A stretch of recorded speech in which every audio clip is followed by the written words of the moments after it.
Hello, this is Mindy from the Weekend Gardener, and today I'm going to show you how to properly prepare your fresh flowers. Now, many women during this time of year have gotten fresh flowers for Valentine's Day.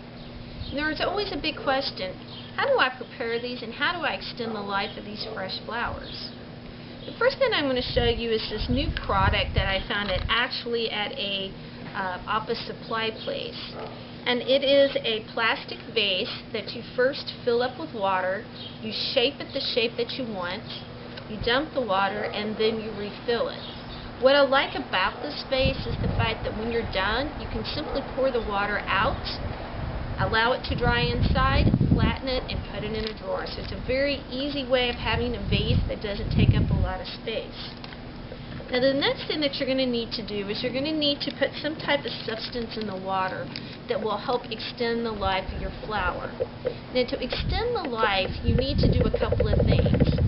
One, you need to change the acidity of the water. And what I mean by this is you need to make the water more acidic. A more acidic environment allows the flowers to take up more water. You also need to feed your flowers, and that is where a sugar type of substance comes in. The third thing that you need is you need some type of substance that will prevent any type of fungal or bacterial growth in the water. Now, many times when you get flowers, you will come with this little preservative packet. But since your water will need to be changed at least every other day, this little packet's not going to last you very long. Now how you use this packet is you would simply open it up, dump the contents into your vase, stir it a little bit to make sure that it's dissolved in the water, and then your vase and water are ready for the flowers. If you don't have this preservative packet, you can use aspirin, sugar, and vinegar. Now aspirin actually changes the water to a more acidic environment along with the vinegar. And as we discussed before, that allows your flowers to take up more water. The vinegar will prevent any type of bacterial or fungal growth in the water, and the sugar will feed the flower. The next thing that you need to do is you need to process your flowers properly. Now, whether you're dealing with roses, you're dealing with carnations, you're dealing with daisies, the first thing that you need to do is you need to do a fresh cut as soon as you get the flowers.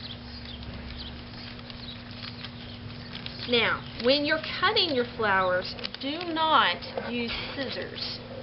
And what happens when you use scissors is it actually crushes the stem. If you crush the stem, the flower cannot take up water. So as soon as I get this rubber band off, the next thing that you're going to need to do is you're going to need to cut your flowers underwater. And what this does is when you cut in the air, the stem will actually take up air and will cause an air bubble in the stem, which will block water. So we're going to stick the stem in the water here, and we're just going to cut at an angle. Once you have that, then you would simply stick your flowers in your vase. And repeat with the remaining flowers. Now there are some other things that you need to keep in mind too. Anytime that you stick your flowers in the vase, make sure you have no leaf material in the water. A leaf in the water will cause bacterial or fungal problems, which will reduce the life of your flowers. Also, pay close attention to the type of room that you put them in. You don't want it too hot and you don't want it too cold. And also, direct sunlight versus indirect sunlight.